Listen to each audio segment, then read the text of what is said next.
Hello, everybody. It's Brother Todd with your Victory Minute. I hope you've had a good day so far.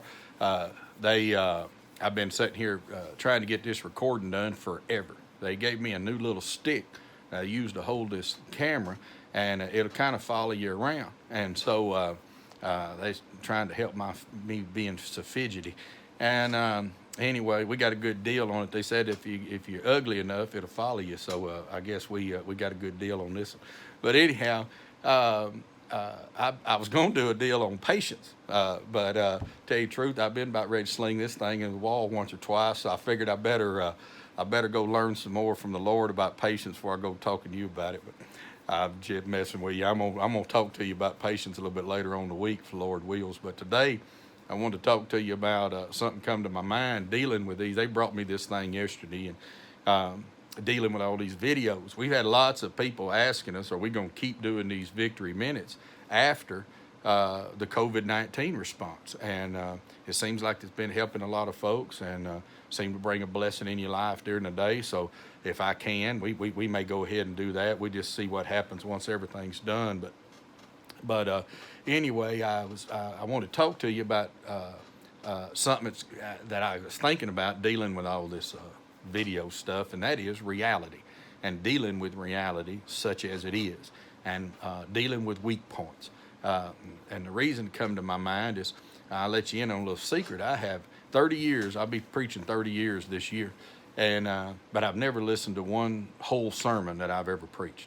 I've bits and pieces of them. I hit the old button, back on the old tape players we used to have, or hit the skip button on the CD and all that. And I'll fast forward through all the YouTube stuff, just look at this or that. If somebody says, "Hey, Brother Todd, you said this, I got a question about it," I might look back sometimes, see exactly how I said. Sometimes there's what you think you're saying, and then there's how it maybe something actually come across. But I've never just sat down and listened to myself. A couple of reasons for it. One, I have the worst case of adult ADD that you ever seen in your life. I go from one thing to the next and bounce all around. I tell people God called me to preach so I didn't have to sit still in church. How y'all listen to me preach sometime for better than an hour is one of the most amazing things. I'll come back in this office sometime after I preach, and I don't know why any of these people show up.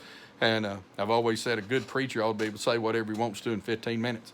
And then somebody will go, "Well, Brother Todd, what's that say about you preaching?" I said, "Well, I never said I was a good preacher. I said a good preacher ought to be able to." Well, those of us that slow of mind, it takes us a little bit longer, but it is a joy and a privilege to preach, and I appreciate, y'all don't know how much I appreciate the fact that God will take His word, and He'll use somebody like me to and it'll still convey something good into somebody's life. It's still an amazing thing to me, as a slow of mind and as I am, and those kinds of things. But I do enjoy it, and I thank God every second He lets me do it. But I can't hardly sit still. And then the other thing is you have to deal with reality, how you sound, how you look, those kinds of things. And all of us, if you ever, first time I remember I was a kid, I heard my voice on a recording, and I thought, well, I don't sound like that. But there's what you sound like in your head, and there's what you sound like out there in the rest of the world. And when I hear recording, I hear how slow I talk, and I hear that heavy North Texas accent that I have, and I think, my Lord, boy, you sound like a country bumpkin. And then the other thing, of course, is once video come out, is how we look, and men, we tend to look in a mirror and see what we want to see, and so I look at these, and I have to edit this little old victory minute thing. I don't edit it. I look at it again and go, yeah, that's okay. Make sure I didn't say something crazy or pick my nose or something, something like that. And then I give them to John, and he fixes the front and the back end of them, and we go on. But anyhow, you have to deal with things as they are. And the first one of these I ever watched, all I could see was my granddaddy, Lindsey Cagle Jr., who I call Papa. And I see Papa's big nose. I see his big ears. I see how my hair's gone back. And the funny thing with him is, one, my voice is a lot like his, but the way I use my hands and spin them around and I flitch around here, that's my granddaddy. And kind of like the way he'd be talking to me, and he bobbed his head when he talked like I do. And all of those things are realities. And So you have to deal with them, and so you can improve them, but you can't just look at something and go, well, that's not real, and move on from it. It's just what it is. You gotta embrace it. I'm at that time of age in life that I have to embrace, and I do enjoy where I'm at in life. God's always given me that, the ability to enjoy where I am. I enjoyed being in my 20s, my 30s, my 40s. I don't remember much in my 30s. You raising kids and working in the church. It's something, but I enjoyed every minute of it, and I enjoy life now. You just have to deal with the realities of it, such as they are, and so. But I was thinking about dealing with those realities and dealing with those weak points are things you have to. You can't, like James said there in James 1. You can't be like a man. He was talking about somebody that heard the word and didn't do it. He said, if you're like it, all you ever do is hear the word and you don't do it. You're like somebody that looks at their face in a mirror and then they go off and they quickly forget what type of man they really are. And we do that. We'll do that in life. We do it with the word. We do it with our relationships. We do it. We have this idea a lot of times of, oh, I'm this or I'm that or I'm going to do this or I'm going to do that. And the truth is that we're not doing it. And so then we get weaknesses. We start tending to avoid them. And I used to do a little bit of weightlifting, not much, but not any consequence for sure. But it's funny. You be in the gym and you notice guys won't work certain body parts. I had a friend, he had the weakest legs you ever seen in life. He'd come in, he never worked legs. And he come over to me one time, he's asking me about squatting or this deadlift or something, I don't remember. And I said, man, Bubba, I hate to tell you, you're just going to get to work on them legs. And he goes, well, they're weak, and I don't want people seeing it. And I was like, Bubba, your legs are this big around. Everybody in the gym knows you got weak legs. I mean, deal with it as it is. And so that's what he started doing. He started hitting them things twice a week. Now, they didn't become his strong point. He had a good bench and that kind of thing, but they did get a whole lot stronger. And that's really across in life.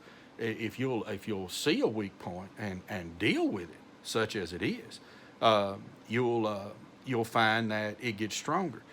In my personal walk, let's say the things, there's three things that'll always build your maturity, and that's prayer, that's study, and witness. And I'm telling you, you ain't got to make it rocket science. You want to get stronger as a Christian, you do them three things. Well, my weakest one is personal witness. Now, I've never had a problem once God called me to preach, 'cause I'm very shy by nature. Everybody always laughs when I say that. I spent my whole young life, I was the quietest kid around. And I went to the fire department. I had nothing to say. I just tried to do my job and go on. But God calls you to preach. He changes that some. But I've always been able to talk to a crowd easier than talk to a person, because in a crowd I got support. But when it's just you and somebody else, and somebody like me, what's my weakness? Well, I'm not the smartest guy in the world, and I don't make a good argument a lot of times. So what happens is you get afraid you're gonna mess up, and you're so afraid you're gonna mess up, you don't engage the situation. Well, the way I got through it was just do it. And I just learned that if God opens a door, and I only witness somebody if God opens a door, I ain't trying to put on some show. And so if God opens a door, then I'll try to, I'll talk to God and talk to them at the same time. And I'm still the weakest part of that part of my Christian walk, but it's stronger. I thank God. God's let me see a lot of folks get saved. And so but you work at it. You don't avoid it. You just have to deal with things as they are. If you're not patient enough, then you got to set your attitude. You got to seek answers. Seek answers and set attitude. I'll talk about that maybe later on this week. But whatever it is, if you think you're weak in your parenting, if you look around, all these kids are sitting around and they're just running through the house like a bunch of crazy wild people. And you realize, what, they're going to need some more discipline. And, God's put you into that situation to do it, to bring it. It's not always easy.